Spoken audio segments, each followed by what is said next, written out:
Hello student, first of all, I would like to thank Dr. Sachin sir who give me the opportunity to speak on this platform. First, let me introduce myself. My name is Amit Kumar and I am pursuing MSc Agronomy 3rd semester from Janta Vedic Degree College in Badod district Bagpat. Today, my presentation topic is on what is water erosion, types of water erosion, factors affecting and control measures of water erosion. So first what is water erosion. तो हम सबसे पहले जानेंगे कि water erosion क्या होता है। What is water erosion. तो वाटर इरोजन क्या है? वाटर इरोजन सिंपली अगर हम डेफिनेशन देखें कि water erosion is the process of detachment of soil particles from parent body and transportation of detached soil particles by water in one place to another place। इसका मतलब ये है कि जब रेनफॉल होती है तो रेनफॉल के दौरान जो बारिश का पानी होता है वो मिट्टी के कणों को आपस में मिलकर वो एक स्थान से दूसरे स्थान पर मूवमेंट करते हैं, जिसको हम वाटर इरोजन बोलते हैं। ये हो गया अपना वाटर इरोजन। अब सेकंड थिंग आती है कि मैकेनिज्म ऑफ वाटर इरोजन, कि वाटर इरोजन वो कैसे हो रहा है। तो उसके दो पॉइंट कंसीडर किए जाते हैं।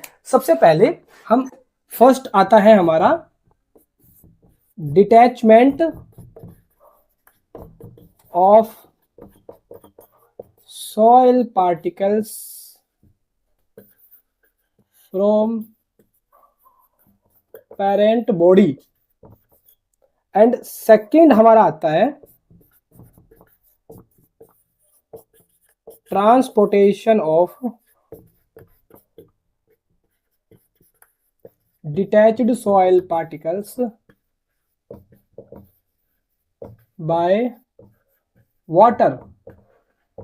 तो स्टूडेंट्स अभी मैंने ये दो पॉइंट यहाँ पे लिखे हैं जिसको हम मैकेनिज्म ऑफ वाटर इरोजन भी बोलते हैं। कैसे वो मैं आपको बताता हूं। जैसे detachment of soil particles from parent body, you can assume it, suppose that जैसे रेनफॉल होती है तो जो रेन ड्रॉप्स होती है तो रेन ड्रॉप्स क्या करती है, जैसे ही वो सोइल पे आके लगती है, सोइल पे आके गिरती है तो काइनेटिक एनर्जी की वजह से जो सोइल एग्रीगेट होता है, soil aggregate it means group of soil particles में जो सैंड सिल्ट क्ले जो पार्टिकल्स होते हैं तो सोइल एग्रीगेट को ब्रेक कर देती है, जिसकी वजह से जो पार्टिकल्स होते हैं वो साइड में इधर उधर वो बिखर जाते हैं। ये फर्स्ट प्रोसेस होती है इरोजन की। एंड सेकेंड प्रोसेस क्या होती है, जब रेनफॉल होती है तो रेनफॉल के द्वारा जो बारिश का पानी होता है वो इन्हीं पार्टिकल्स को आपस में मिलाकर घोलकर वो इनको एक स्थान से दूसरे स्थान पे लेके जाता है। तो इसी प्रोसेस को हम बोलते हैं वाटर इरोजन। एंड जो मैंने आपको बताया था कि मैकेनिज्म ऑफ वाटर इरोजन क्या है, वो इसके पॉइंट यही दो है, मैकेनिज्म ऑफ वाटर इरोजन। अब हम थर्ड पॉइंट कंसीडर करते हैं कि प्रॉब्लम क्या है ना, यानी कि वाटर इरोजन जो है क्या प्रॉब्लम कॉज करता है, तो उसको हम देखते हैं। सो वाटर इरोजन क्या प्रॉब्लम कॉज करता है। तो सबसे पहले हमें अपना एक अप्रोक्स डाटा पता होना चाहिए। मैं अगर इंडिया की बात करूं तो एवरी ईयर इंडिया के अंदर 5000 एम्प्टी सॉइल पर ईयर, जो मैंने लिखा है ये data, 5000 empty soil per year eroded हो जा रही है पानी की वजह से, जिसकी वजह से हमारे इंडिया में बहुत ज्यादा प्रॉब्लम देखने को आती है। अगर मैं इस 5000 एम्प्टी सॉइल को पर हेक्टेयर बेसिस पे निकालूं तो हेक्टेयर बेसिस पे वो डाटा आता है 16.35 empty per hectare per year. ठीक है ना। तो हेक्टेयर बेसिस पे अगर मैं इरोडेड सॉइल का देखता हूं तो 16.35 empty per hectare per year soil eroded हो जा रही है। अगर इस 16.35 एम्प्टी को if we can say 16.35 empty per hectare per year जो सॉइल इरोड हो रही है, अगर मैं इसको मिलीमीटर पे निकालूं तो हमारा जो आएगा वो 1 mm per hectare per year. जो ये डाटा है ये 1 millimetre per hectare per year soil erosion हमारा हो रहा है वाटर के द्वारा। इफ वी कैन से, अगर इस 1 मिलीमीटर सॉइल को मैं इसको अगर सेंटीमीटर में निकालूं, तो सबसे पहले अगर ये मान के चलो 1 मिलीमीटर सॉइल का इरोजन हो रहा है 1 साल में, तो 10 ईयर्स में कितना होगा, 10 ईयर्स, तो 10 ईयर्स इंटू 1 मिलीमीटर, तो कितना होगा 10 मिलीमीटर। तो हमारा 10 साल में सॉइल इरोजन कितनी कर जाएगी, 10 मिलीमीटर। और आपको सभी को पता है कि 10 मिलीमीटर बराबर 1 सेंटीमीटर, 10 मिलीमीटर बराबर होता है 1 सेंटीमीटर। अगर जब 10 साल में 10 मिलीमीटर इरोजन हो रहा है, जिसको हम कंसीडर कर रहे हैं 1 सेंटीमीटर में, तो 1 सेंटीमीटर सॉइल का इरोजन हो रहा है 10 साल में, तो 100 साल में कितना इरोजन हो जाएगा, तो 10 सेंटीमीटर। और स्टूडेंट्स आपको पता है ऊपर की जो टॉप फर्टाइल सॉइल है वो 15 सेंटीमीटर की होती है, जिसमें से 100 साल के अंदर ही 10 सेंटीमीटर सॉइल इरोजन हो जाएगी, 150 साल में 15 सेंटीमीटर सॉइल इरोजन हो जाएगी। और अगर इसको देखा जाए about 29% eroded soil material is permanently lost in sea. If 100 kg soil material is eroded, तो definitely 29 kg soil is permanently lost in sea. और अब बात करते हैं टाइप्स ऑफ वाटर इरोजन।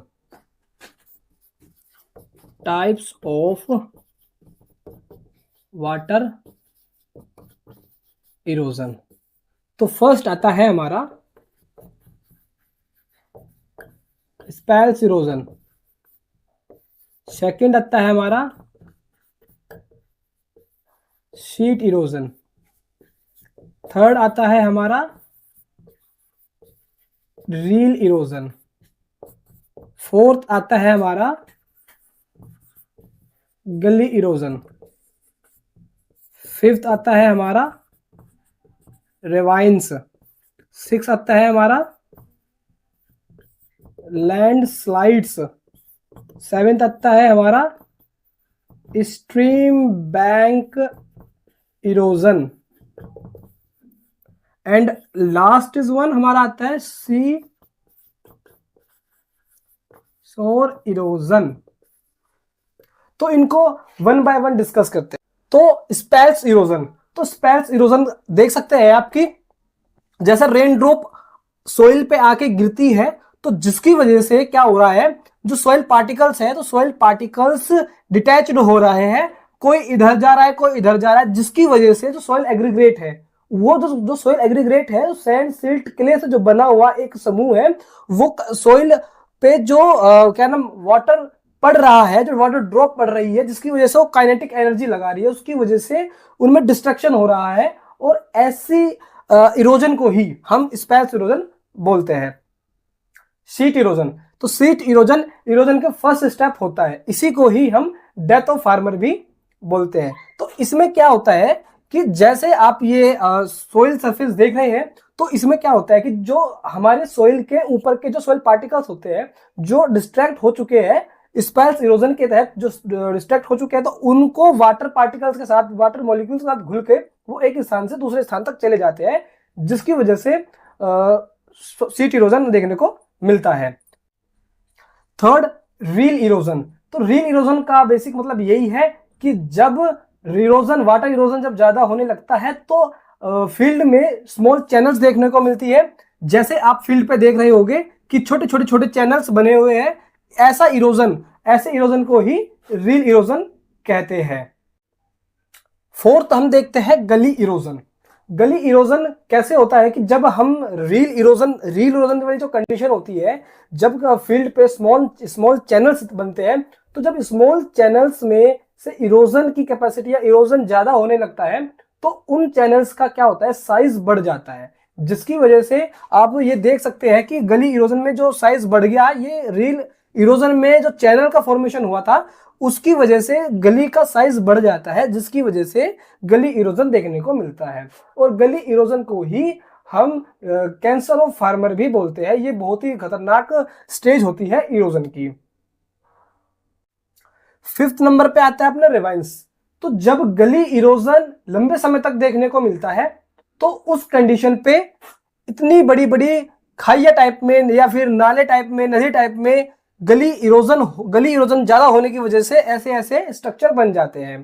तो जो आप ये देख रहे हो, तो तो इसमें क्या होता है कि जब एक समय तक गली इरोजन लगातार चलता रहता है, जिसकी वजह से वहां का कटाव निरंतर चलता रहता है, जिसकी वजह से ऐसे स्ट्रक्चर आप देखते हो, तो ऐसे इरोजन को रेवाइन्स बोलते हैं।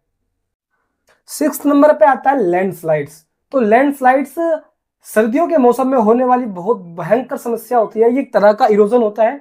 ये किस प्रकार होता है कि जब पहाड़ी इलाकों में जो पहाड़ होते हैं या जो रॉक्स के बड़े बड़े चट्टानें होती है, तो उनमें क्या होता है कि जब सर्दियों के समय में क्या होता है, जब पानी उनके दरारों में दरारें पाई जाती है, तो दरारों के अंदर जब पानी एंटर कर जाता है, तो सर्दियों की वजह से लो टेम्परेचर की वजह से क्या होता है, पानी जम जाता है, जिसकी वजह से वो अपने वॉल्यूम को बढ़ाता है। और वॉल्यूम को बढ़ाने की वजह से वो एरिया एक्सपेंड होता है, जिसकी वजह से दरार में गया हुआ पानी एक्सपेंस करेगा, वॉल्यूम बढ़ेगा, और जिसकी वजह से लैंडस्लाइड हमें देखना को मिलता है। तो इस प्रकार का जो इरोजन होता है वो लैंडस्लाइड कहलाती है। अब 7th और 8th पे हमने लिखा stream bank erosion and seashore erosion. ये पानी की मूवमेंट की वजह से, यानी कि लहरों की वजह से होने वाले इरोजन होता है। इनमें बेसिक डिफरेंस क्या होता है, जो स्ट्रीम बैंक इरोजन होता है, ये जो रिजर्वेयर्स होते हैं, जैसे कि अपना पॉन्ड्स हो गया, रिवर हो गया, उनके पास की जो मिट्टी होती है, उनमें उनके पास जो मिट्टी होती है, रिवर्स के वाटर की वजह से वो क्या होती है, उनका कटाव होना शुरू हो जाता है, जिससे क्या होता है, जो वाटर का फ्लो होता है वो रुक जाता है। ठीक है ना। तो जब वाटर का फ्लो रुक जाता है, उसकी वजह से क्या होगा, वहां की जो इरोजन है वो देखने को मिलता है।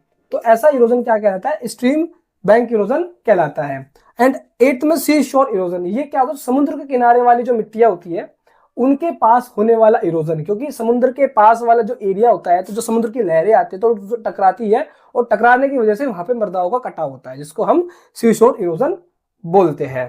तो आप डायग्राम में भी देख सकते हैं दोनों को, कि ये स्ट्रीम बैंक की, या देखो स्ट्रीम बैंक देख सकते हैं, नीचे सीशोर इरोजन देख सकते हैं। इस प्रकार के इरोजन को ही हम स्ट्रीम बैंक इरोजन और सीशोर इरोजन बोलते हैं। और अब हम देखते हैं factors affecting of water erosion, कि वाटर इरोजन को फैक्टर्स कौन कौन से अफेक्ट करते हैं। सबसे पहले इंटेंसिटी ऑफ रेनफॉल, कि भाई जब वाटर इरोजन हो रहा है तो उसमें जो सबसे मेजर पोर्शन होता है वो रेनफॉल का होता है। अगर उसकी रेनफॉल की जो इंटेंसिटी अगर ज्यादा है, रेन ड्रॉप साइज उसका बड़ा है, तो वाटर इरोजन भी ज्यादा देखने को मिलेगा। बिकॉज क्या होगा, ड्रॉप साइज बड़ा होगा तो काइनेटिक एनर्जी लगेगी, ज्यादा प्रेशर से लगेगी, जिसकी वजह से सोइल एग्रीगेट ब्रेक हो गए, सैंड सिल्ट के लिए अलग अलग हो गए, एंड देन पानी के साथ वो एक स्थान से दूसरे स्थान पर जाएगा। ठीक है। तो इंटेंसिटी ऑफ रेनफॉल की वजह से भी वाटर इरोजन अफेक्ट होती है। सेकंड, स्लोप, यानी कि सॉइल का स्लोप भी मैटर करता है। अगर स्लोप उसका ज्यादा है, ठीक है ना, मोर देन 2% है, तो क्या होता है, उसमें वाटर इरोजन की कैपेसिटी ज्यादा हो जाती है, पानी का मूवमेंट तेज होता है, जिसकी वजह से जो उसका ट्रांसपोर्टेशन है ना, डिटैच्ड सॉइल पार्टिकल का जो ट्रांसपोर्टेशन है वो बहुत ज्यादा देखने को मिलता है। ठीक है। Third, vegetation of soil. अगर सपोज दैट अगर सॉइल हमारी नंगी है, उस पर कोई वेजिटेशन कवर नहीं है, तो वाटर इरोजन की ज्यादा देखने को मिलेगा।